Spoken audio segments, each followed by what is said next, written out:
There's this kind of corpo speak where you feel like when you're writing a resume, you have to say, I leveraged distributed tree systems to communicate core concepts to friends and colleagues. And what you're saying is, I printed out memos and handed them out, right? Like people come up with the most obtuse, stupid way of saying stuff because they think they have to do this funky framing.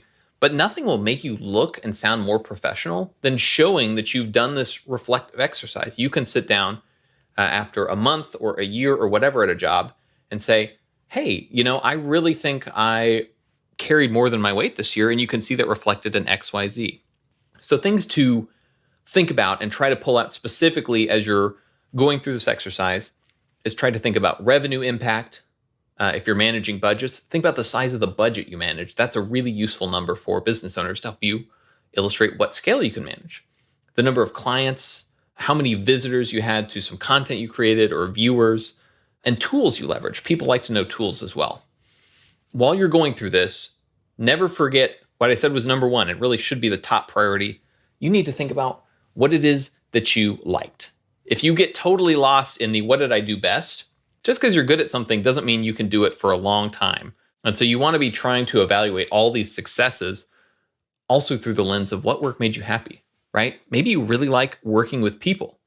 Well, even if you're really, really great at it, stuffing envelopes by yourself is not going to be a good job for you. You're going to want something where you can interact and communicate and bounce ideas off of each other. So at the end of this, you're going to have a list of somewhere between 10 and 40 projects that you thought were pretty meaningful and pretty useful. And you want to kind of create a master document where you're thinking about what you enjoyed and what you succeeded at. And once you've got that together, you've got sort of this base resume.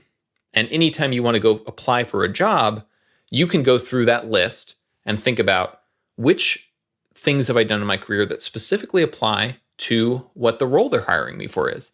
You will come into that meeting with such a different perspective and level of energy than all the other candidates, because you're going to have looked at a list of stuff that you did well and liked and honed it down to what's specifically relevant. That thoughtfulness and that excitement truly comes across. And it's one of those things that's really hard to pin down, right? There's not a thermometer for excitement level, but Molly, you know as much as I do that the energy you bring into interviews is something that interviewers really pick up on. They feed off of that. And so if you come in excited That's because you're number thinking one, about stuff what you I'm did well. for. Yeah. And not everyone is even that intentional about it as I am. I mean, that is always the most important thing. I'm just reading that person's energy. Like, is this someone that I feel will complement and add to the team? Is this the vibe we're looking for?